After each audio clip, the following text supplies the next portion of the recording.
Bismillahirrahmanirrahim. Assalamualaikum warahmatullahi wabarakatuh.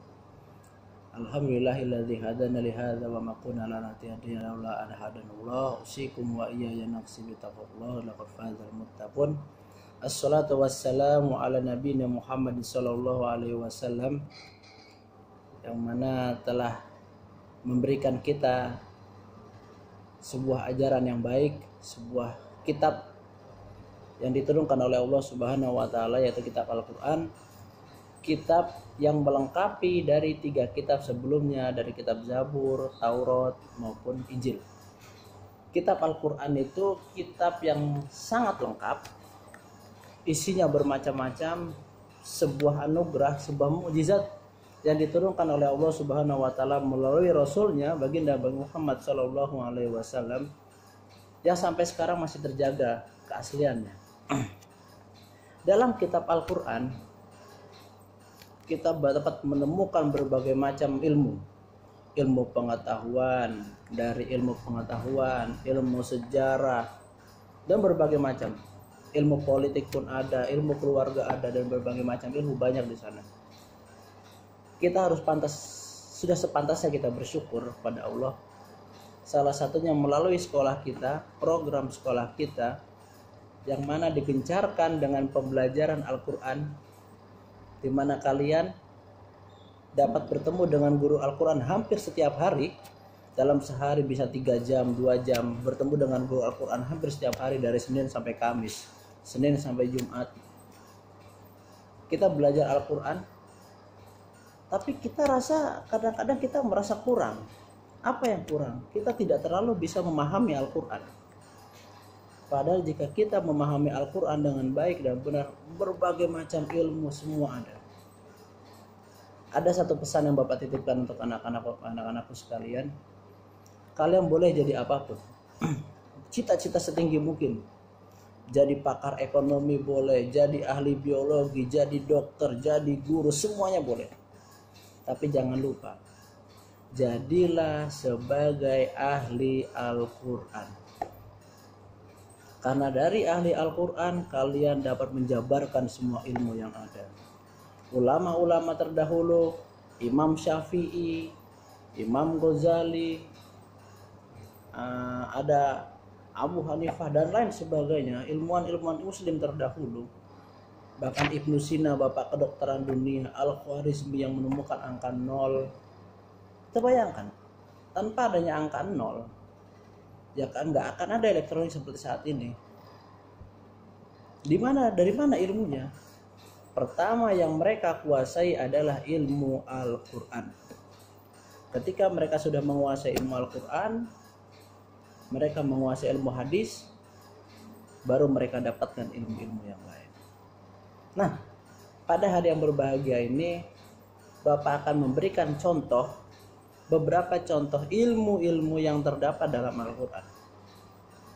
Semoga ini bisa menjadi dasar fondasi agar anak-anakku dapat giat untuk menelaah apa saja sih yang ada dalam Al-Quran, ilmu apa saja yang ada dalam Al-Quran. Mari kita cari bersama-sama. Yang pertama, jika anak-anakku buka dalam surat An-Nisa, surat yang keempat, surat An-Nisa, lihat di situ ayat 11, ada ayat 12. A'udzubillahi minasyaitonirrajim. Bismillahirrahmanirrahim. Yusikumullahu fi auladikum lidzakari mislu hadzal unsayni fa in kunna nisaan fawqa sanataini falahunna thulutsu ma tarak wa in kanat wahidatan falahan nisf wa li abawayhi likulli ahadin minhum was-sudus. Atal akhir al-ayah. Jadi begini, dalam surat An-Nisa ayat 11, ayat 12, ilmu apa yang diberikan oleh Allah kepada seluruh umat manusia? Ada 2 ilmu yang terdiri di sana. 1, ilmu matematika. Yang kedua, ilmu tentang pembagian harta warisan, atau yang dikenal ilmu faraid. Dijabarkan di sana, kalau seorang ayah meninggal, punya anak laki-laki, punya anak perempuan, berapa bagian anak laki-laki dari warisannya, berapa bagian dari anak perempuan warisannya, berapa ibunya dapat dari harta warisan. Itu dijabarkan semua oleh Allah dalam surat An-Nisa ayat 11 dan ayat 12. Itu baru segi ilmu warisan atau ilmu faraid. Matematikanya di mana, Pak? Ada matematikanya. Bagaimana kita menghitung si A dapat 1/2, si A dapat 1/4, si A dapat 1/6? Itu dari mana kalau bukan dari ilmu matematika? Ini sebuah ilmu yang mahal harganya. Yang mana dikatakan sekarang ilmu matematika sebagai ilmu pasti, tapi kita lupa. Dasarnya, pondasinya, asalnya berasal dari kitab suci umat Islam, yaitu kitab Al-Qur'anul Karim. Satu contoh di surat An-Nisa ayat 11 ayat 12. Masih banyak, ada nggak contoh yang lain? Banyak sekali contoh yang lain dari ilmu matematika. Contoh, kita lihat di surat Al-Fajr. Surat Al-Fajr ayat 3. Wal fajr walayalin ashr wasyaf'i wal watr. Wasyaf'i wal watr, dan demi yang genap dan ganjil. Genap dan ganjil itu adalah hitung-hitungan atau termasuk rumus atau segala macam yang ada di dalam ilmu matematika. Angka 2 kita bilang angka yang genap. Apa saja angka genap? 2, 4, 6, 8, 10, 12 dan lain sebagainya. Angka ganjil berapa? 1, 3, 5, 7, 9 dan lain sebagainya. Itu dapatkan dari mana? Dari Al-Qur'an, genap dan ganjil. Silakan buka Al-Qur'an kalian, Al-Qur'an terjemahan, buka. Jika kalian tidak paham, buka Al-Qur'an terjemahan Al-Fajr ayat 3. Itu tentang ganjil, genap dan ganjil atau ganjil dan genap. Wasyaf'i wal watr. Dari mana istilah ganjil genap? Al-Qur'an. Semua dari Al-Qur'an asalnya. Kitab suci yang paling lengkap. Ada lagi dalam surat Al-Ghasyiyah. Kalau kita lihat dalam surat Al-Ghasyiyah ayat 17 sampai ayat 19, ada banyak sekali ilmu di sana. Mari kita buka dulu surat Al-Ghasyiyah di sini.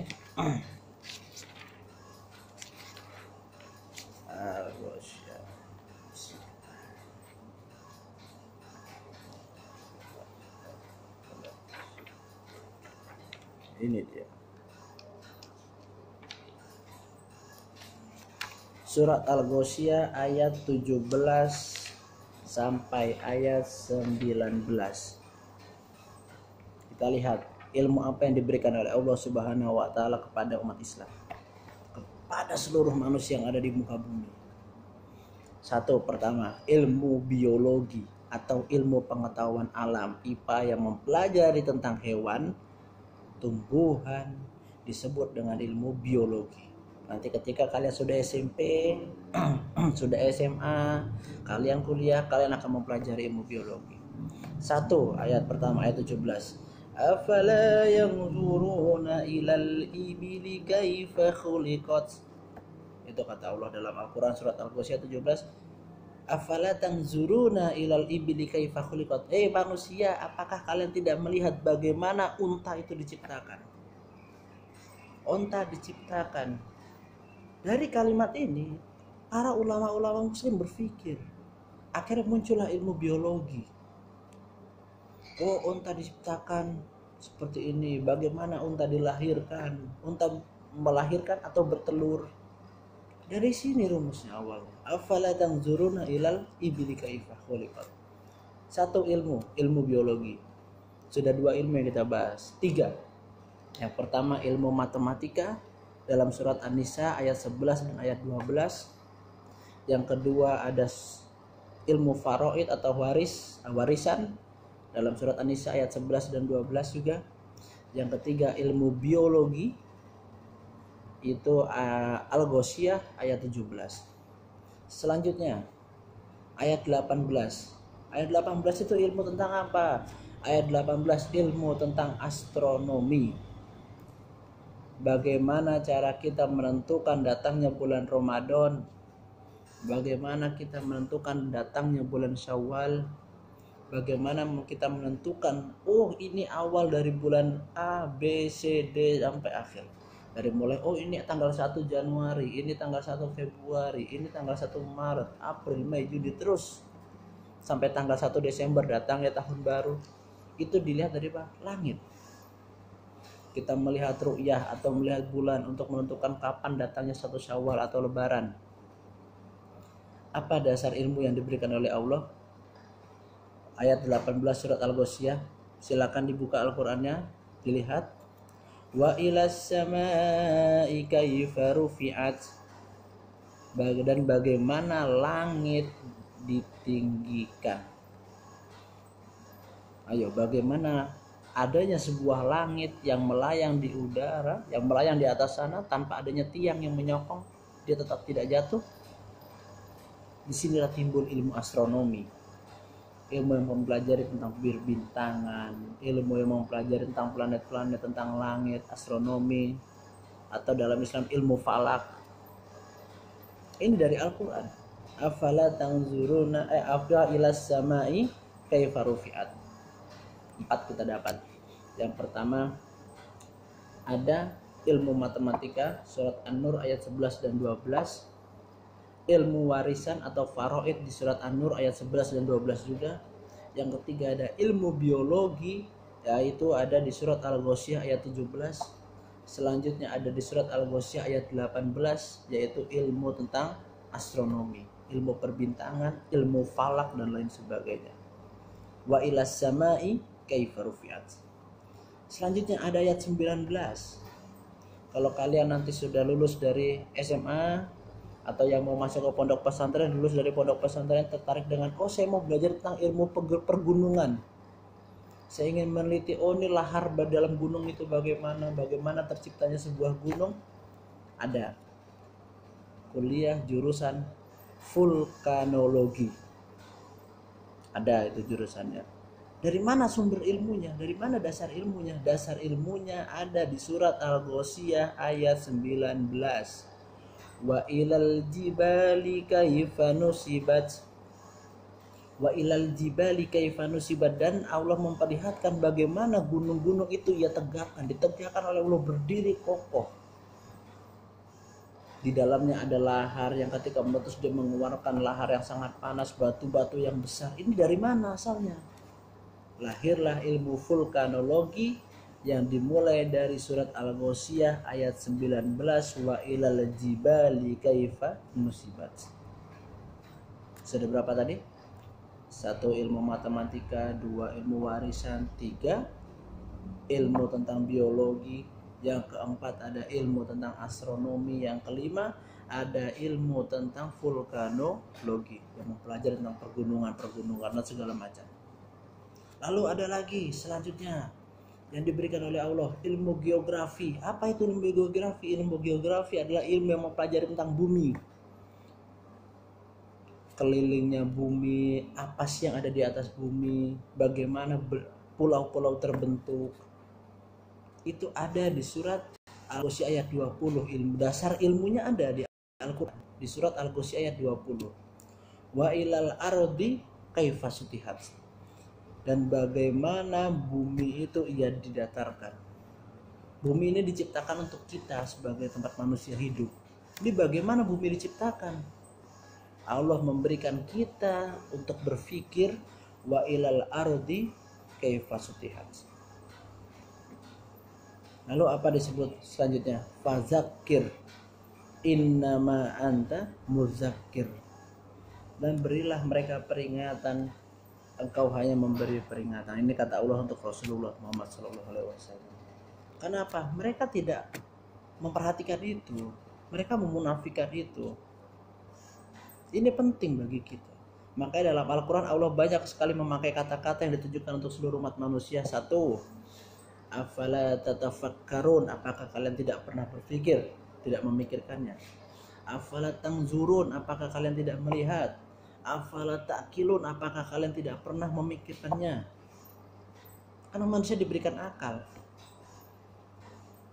Afala tanzurun, afala tatafakkarun, afala ta'kilun, dan lain sebagainya. Ada satu ilmu lagi yang ingin Bapak kasih. Ini mungkin terakhir. Nanti silakan kembangkan sendiri, cari sendiri, beli Al-Quran terjemahan, cari bukunya tentang ilmu-ilmu yang ada dalam Al-Quran. Banyak di toko buku. Apa saja sih ilmu yang ada dalam Al-Quran itu? Banyak sekali. Ada lagi ilmu tentang sejarah. Ini yang paling banyak, ilmu tentang sejarah. Karena Al-Quran hampir Ya tidak seluruhnya sih. Hampir 3/8 dari Al-Quran itu semua cerita. Cerita tentang apa? Sejarah. Ada cerita Ashabul Kahfi di surat Al-Kahfi. Cerita tentang Nabi Isa di surat Maryam. Cerita tentang Nabi Sulaiman di surat Saba. Dan lain sebagainya. Ada satu cerita yang mungkin kita semua tahu, yaitu ketika raja dari Yaman yang bernama Abraham menyerang Ka'bah di Mekah, menyerang Baitullah, ingin menghancurkan Baitullah karena iri. Kenapa kok Baitullah ini, Ka'bahnya selalu dikunjungi oleh orang untuk haji? Dia mau hancurkan itu, ada ditulis dalam Al-Quran. Sejarahnya, ceritanya, yaitu pada surat Al-Fil. Alam taro kaifa fa'ala rabbuka bi ashabil fil. Apakah kalian tidak melihat bagaimana Allah itu kepada pasukan bergajah? Dan sampai akhir itu semua cerita. Al-Fil itu cerita sejarah tentang pasukan gajah yang dipimpin oleh Raja Abraham. Ini ilmu yang ada dalam Al-Quran. Banyak ilmu sejarah, ilmu matematika, ilmu apapun ada. Bahkan ilmu tentang konsep pendidikan yang diberikan oleh Allah kepada seluruh umat manusia pun ada dalam surat Al-Alaq. Mungkin lain waktu akan kita bahas, jika masih ada umur, diberikan umur yang panjang oleh Allah, diberikan kesehatan, kita bisa bertemu lagi, akan Bapak sampaikan banyak ilmu-ilmu yang ada dalam Al-Quran. Ada ilmu sosiologi, ilmu tentang bagaimana kita bermasyarakat. Itu ada dalam surat Al-Imran ayat 103. Al-Imran ayat 103, boleh dibuka Al-Qur'annya, dilihat di situ di ayat 103 ada wahyu Allah yang dituliskan di situ, wa'tasimu bihablillahi jami'an wala tafarraqu.